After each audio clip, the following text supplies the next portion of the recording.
ಎಲ್ಲರಿಗೂ ನಮಸ್ತೆ. ಹೋಮಿಯೋಪತಿ ಬಗ್ಗೆ ನಿಮಗೂ ಸಂಶಯ ಇದೆಯಾ? ಅದು ಯಾರಿಗೆ ಸೂಕ್ತ? ಅದು ಹೇಗೆ ಕೆಲಸ ಮಾಡುತ್ತೆ? ಅದು ನಿಜವಾಗಿಯೂ ಉಪಯೋಗ ಇದೆಯಾ? ಇಷ್ಟು ಸಣ್ಣ ಗುಳಿಗೆಯಿಂದ ಏನಾದ್ರೂ ಸಾಧ್ಯವಾ? ಇಂತಹ ಎಲ್ಲಾ ಪ್ರಶ್ನೆಗಳು ನಿಮ್ಮಲ್ಲಿದ್ರೆ ಈ ವಿಡಿಯೋ ನಿಮಗಾಗಿ. ತಪ್ಪದೆ ಕೊನೆವರೆಗೂ ನೋಡಿ. ಮೊದಲನೇದಾಗಿ, ಹೋಮಿಯೋಪತಿ ಅಂದ್ರೇನು? ಹೋಮಿಯೋಪತಿ ಅನ್ನುವಂತಹದ್ದು ಒಂದು ರೋಗವನ್ನಲ್ಲ, ರೋಗಿಗೆ ಚಿಕಿತ್ಸೆ ಕೊಡುವಂತಹ ಒಂದು ವೈದ್ಯಕೀಯ ಪದ್ಧತಿ. ಅಂದರೆ ಇಲ್ಲಿ ಚಿಕಿತ್ಸೆಯನ್ನು ಕೇವಲ ರೋಗಕ್ಕೆ ಅಲ್ಲ, ರೋಗಿಯ ಸಂಪೂರ್ಣ ಸ್ಥಿತಿಯನ್ನು ಗಮನದಲ್ಲಿಟ್ಟುಕೊಂಡು ಕೊಡಲಾಗುತ್ತೆ. ಇದು ಕೇವಲ ಲಕ್ಷಣಗಳನ್ನು ಗುಣ ಮಾಡುವುದಿಲ್ಲ, ದೇಹದ ಒಳಗಿನ ಕಾರಣಗಳನ್ನು ಗುಣ ಮಾಡುವಂಥದ್ದು. ಅದಕ್ಕಾಗಿಯೇ ಲಕ್ಷಣಗಳ ಜೊತೆಗೆ ಅದರ ಹಿನ್ನೆಲೆಯನ್ನು ಪರಿಗಣಿಸುತ್ತೇವೆ. ಇಲ್ಲಿ ಹೊಸ ರೋಗಿ ಬಂದಾಗ ಕೇವಲ ಆ ರೋಗದ ಬಗ್ಗೆ ಅಲ್ಲ, ಕೆಲವು ಹಿನ್ನೆಲೆಗಳು, ಆ ರೋಗಿಯು ಹಿಂದೆ ಅನುಭವಿಸಿರುವಂತಹ ಕೆಲವು ಕಾಯಿಲೆಗಳಾಗಿರ್ಬೋದು ಅಥವಾ ಫ್ಯಾಮಿಲಿ ಹಿಸ್ಟ್ರಿ ಅಂತ ಏನ್ ಹೇಳ್ತೀವಿ, ಇದೆಲ್ಲವನ್ನು ಪರಿಗಣಿಸಿ ಒಂದು ಔಷಧಿಯನ್ನು ಕೊಡ್ತಾರೆ. ಹೋಮಿಯೋಪತಿ ಹೇಗೆ ಕೆಲಸ ಮಾಡುತ್ತೆ?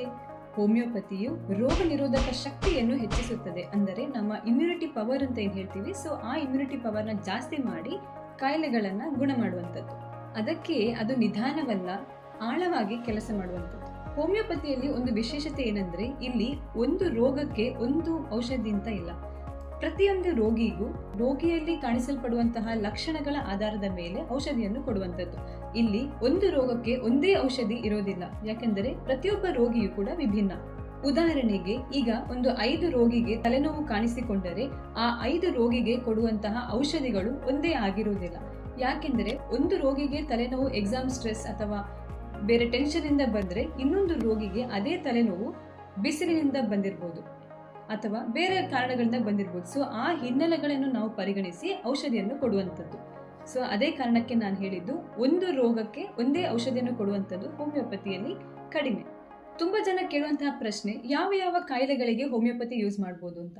ಕೆಮ್ಮಿನಿಂದ ಕ್ಯಾನ್ಸರ್ ವರೆಗೂ ಪ್ರತಿಯೊಂದು ಕಾಯಿಲೆಗೂ ಹೋಮಿಯೋಪತಿಯಲ್ಲಿ ಔಷಧಿ ಇದೆ. ತುಂಬಾ ಸಾಮಾನ್ಯವಾಗಿ ಅಲರ್ಜಿ, ಆಸ್ತಮಾ, ಚರ್ಮದ ರೋಗಗಳು, ಗ್ಯಾಸ್ಟ್ರಿಕ್, ಅಸಿಡಿಟಿ, ಮಕ್ಕಳಲ್ಲಿ ಕಾಣಿಸಿಕೊಳ್ಳುವಂತಹ ಕೆಲವು ಕಾಯಿಲೆಗಳು ಅಥವಾ ಹೆಣ್ಣು ಮಕ್ಕಳಲ್ಲಿ ಮುಟ್ಟಿನ ಸಮಸ್ಯೆ ಆಗಿರಬಹುದು, ಇನ್ಫರ್ಟಿಲಿಟಿ ಅಂತ ಹೇಳ್ತೇವೆ, ಅಂದರೆ ಬಂಜೆತನ, ಮಾನಸಿಕ ಒತ್ತಡ ಅಂದ್ರೆ ಸೈಕ್ಯಾಟ್ರಿಕ್ ಪ್ರಾಬ್ಲಮ್ಸ್, ನಿದ್ರೆಯ ಸಮಸ್ಯೆಗಳು, ಮಕ್ಕಳಲ್ಲಿ ಕಾಣಿಸಿಕೊಳ್ಳುವ ರೋಗಗಳು ಅಥವಾ ಮತ್ತೆ ಮತ್ತೆ ಬರುವಂತಹ ರೋಗಗಳು, ಅಂದರೆ ನಾವು ರೆಕರೆಂಟ್ ಆಗಿ ಬರುವಂತಹ ಕೆಲವು ಕಾಯಿಲೆಗಳು.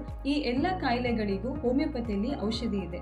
ಯಾಕೆ ಹೋಮಿಯೋಪತಿ ತಗೋಬೇಕು ಅನ್ನೋ ಪ್ರಶ್ನೆ ನಿಮ್ಮಲ್ಲಿದ್ರೆ, ಹೋಮಿಯೋಪತಿಯಲ್ಲಿ ಯಾವುದೇ ತರಹದ ಸೈಡ್ ಎಫೆಕ್ಟ್ ಇಲ್ಲ, ಅಡಿಕ್ಷನ್ಸ್ ಇಲ್ಲ, ದೇಹಕ್ಕೆ ಹಾನಿ ಇಲ್ಲ, ಇದು ನೈಸರ್ಗಿಕ ಮತ್ತೆ ಸುರಕ್ಷಿತ.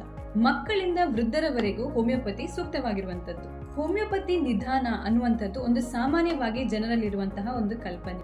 ಆದರೆ ರೋಗದ ಸ್ವಭಾವ, ಅವಧಿ ಮತ್ತು ದೇಹದ ಪ್ರತಿಕ್ರಿಯೆ ಫಲಿತಾಂಶವನ್ನು ನಿರ್ಧರಿಸುತ್ತದೆ. ಸರಿಯಾದ ಔಷಧಿ ಸರಿಯಾದ ಸಮಯದಲ್ಲಿ ಸರಿಯಾದ ರೋಗಿಗೆ ಸಿಕ್ಕಿದ್ರೆ ಹೋಮಿಯೋಪತಿ ಅಚ್ಚರಿಯ ಫಲಿತಾಂಶವನ್ನು ಕೊಡೋದ್ರಲ್ಲಿ ಸಂಶಯವೇ ಇಲ್ಲ.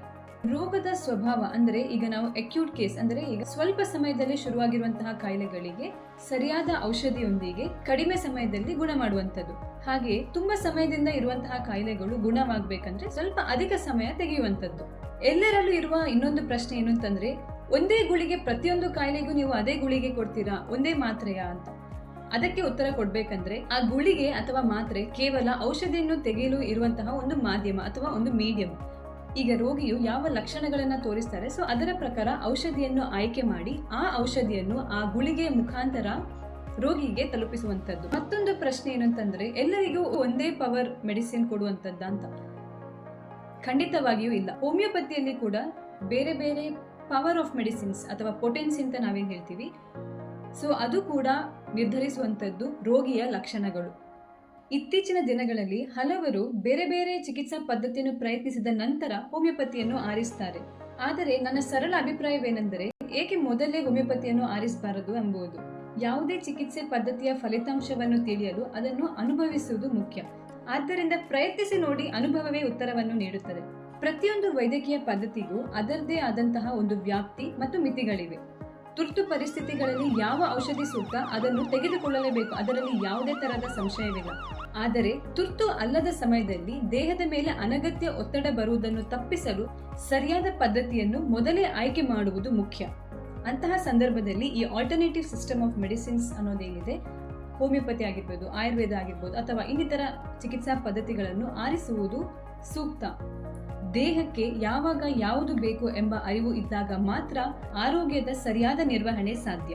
ಹೋಮಿಯೋಪತಿ ಬಗ್ಗೆ ನಿಮಗೆ ಯಾವುದೇ ತರಹದ ಸಂಶಯ ಇದ್ದರೆ ಅಥವಾ ಯಾವುದಾದ್ರೂ ವಿಷಯದ ಬಗ್ಗೆ ತಿಳಿಯಬೇಕೆಂದರೆ ದಯವಿಟ್ಟು ಕಮೆಂಟ್ ಮಾಡಿ ಅಥವಾ ಮೆಸೇಜ್ ಮೂಲಕ ತಿಳಿಸಬಹುದು. ಹೋಮಿಯೋಪತಿಯಲ್ಲಿ ನಿಮ್ಮ ಅನುಭವವಿದ್ದರೆ ಕಮೆಂಟ್ ಮಾಡಿ.